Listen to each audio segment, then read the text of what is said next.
You ever wake up and realize your morning's about to turn into a movie, one you didn't audition for, didn't get the script for, and sure as hell didn't ask to star in? That's exactly how it started. For me, out on my porch, cup of coffee in hand, watching the sun creep up over the trees, just listening to the creek humming beneath my old wooden bridge, and then, boom, that peace gets shattered by the rattle of a cement truck barreling down my drive, bright orange, engine growling, gravel flying everywhere. And there she was, Valerie, the new HOA president, standing there with her shiny, mirrored sunglasses, clipboard clutched like she's leading a parade, not even pretending to care whose land she's on. I yell out, "Hey, that bridge isn't rated for trucks that size." But Valerie just flashes that cold little smirk and goes, "Maybe you should have built it stronger, Ethan." And right there, I knew this wasn't about concrete. It was about control, her needing everyone to know who's boss. Funny thing is, when the HOA first showed up a few years back, I actually voted yes. Figured it might get us a street light or two, maybe clean up the entrance. $50 a year, no big deal, right? But some folks get power and they treat it like a drug. Give them a clipboard and suddenly, they're Napoleon. After Valerie slid into the president's seat, right after the first board quit, mind you, everything suddenly needed community approval, which just meant her husband's trucks rolling in for improvements nobody asked for. I started getting letters from her, friendly reminders about my kayak rack not matching her visual harmony guidelines, with attached photos snapped from God knows where. I sent her the actual county survey, thinking, hey, facts are facts. But nope. Next HOA meeting, she rolls out a cartoon map, looked like a kid's art project, claiming both sides of my bridge are community access. I stood up, showed my stamped survey.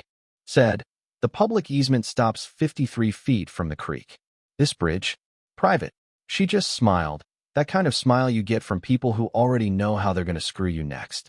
A couple weeks later, it happened again. Cement trucks thundering across, boards groaning, no permission, no warning, just full steam ahead. So I did what anyone would do.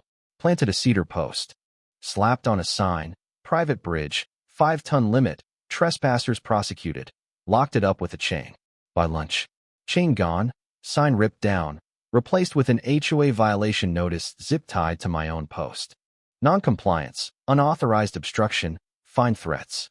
That was it for being Mr. Nice Guy. I started documenting everything. Every tire mark, every license plate, photos of Valerie's husbands.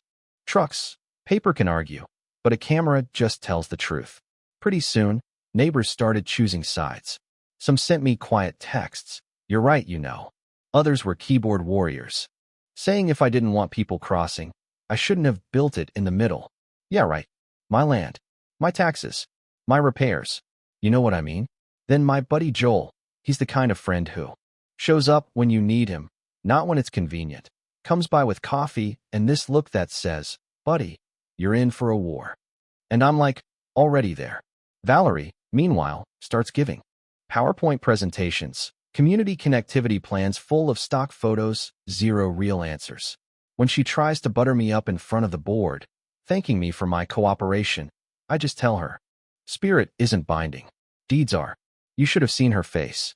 Next week, more trucks, more noise. This time, I'm standing right on the bridge, hand up like a traffic cop. Valerie's in the passenger seat. I say, over the limit.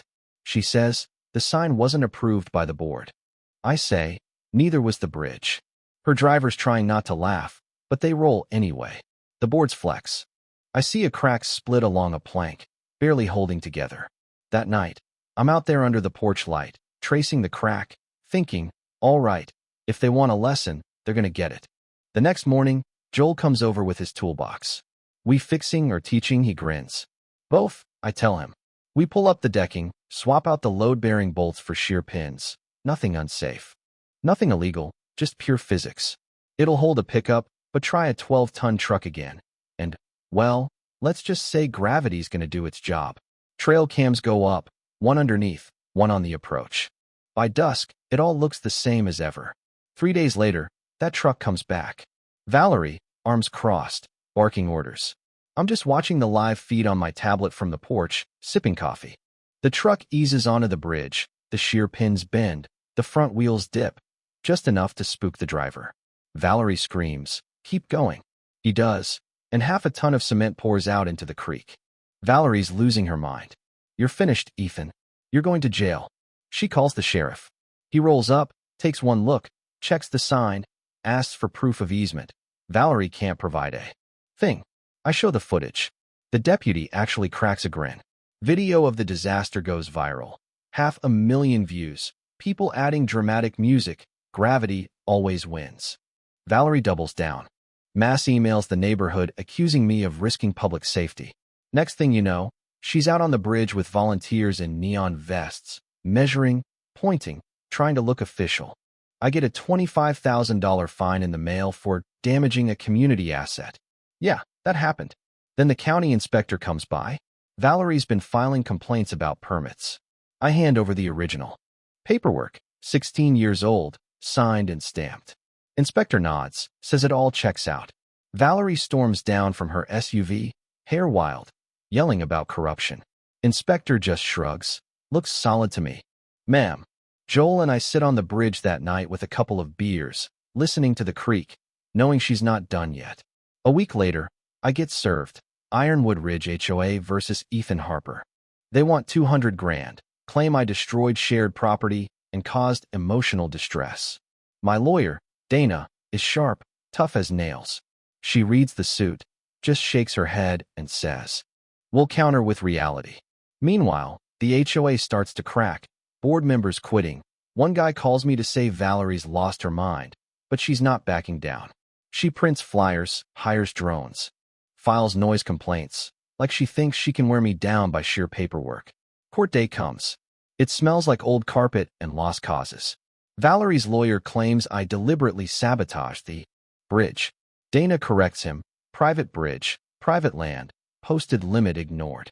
We show the videos, the surveys, the deed, called Joel and Tom as witnesses. Tom breaks down the math. Joel backs up my story. Valerie takes the stand, claims I threatened her with gravity. The room actually laughs. Dana drops the hammer with county documents showing the bridge is entirely on my property. The judge looks at Valerie, says, "This might be the first time someone buried their credibility in wet cement." Case dismissed. Reporters are outside. Any comment? I just say, never underestimate a good bridge. Valerie's muttering about appeals. Dana grins. "You handled that well." I tell her, every HOA meeting was a rehearsal for this.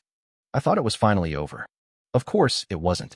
2 days later, HOA calls an emergency meeting. Valerie's at the front, defiant, promising an appeal.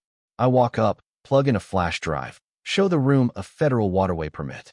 From 2007, stamped, giving me exclusive crossing rights for 20 years.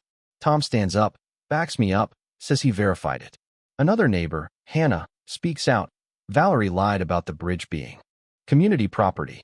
Tom presents evidence that Valerie used HOA funds for the lawsuit, $42,000, gone without approval. The room explodes. Someone shouts about the playground lights not working. Valerie snaps, storms out, and that was that. A week later, the new board sends me a letter. Not a fine, but an apology, plus a check for $1,000 to cover my legal bills. I framed it, just for the poetry of it. Life went back to its old rhythm. Creek humming, bridge creaking, Joel dropping by with a couple beers, asking, "So what's next for the man who beat the HOA?" I laugh. Retirement, unless someone paints their mailbox pink. But you know, I keep thinking how that little bridge became the whole battleground for pride, power, boundaries. It was never really about revenge. It was about respect. Standing your ground without losing who you are. Patience isn't weakness. Silence isn't surrender. And gravity? Well, gravity always gets the last word. So tell me, who's your Valerie? Ever had someone mistake your kindness for weakness, try to run right over you? Drop your story in the comments. I read every single one. And if this tale made you smile or shake your head, hit like, share it with someone fighting their own HOA battle. Because out here, there's always another bridge waiting to be crossed.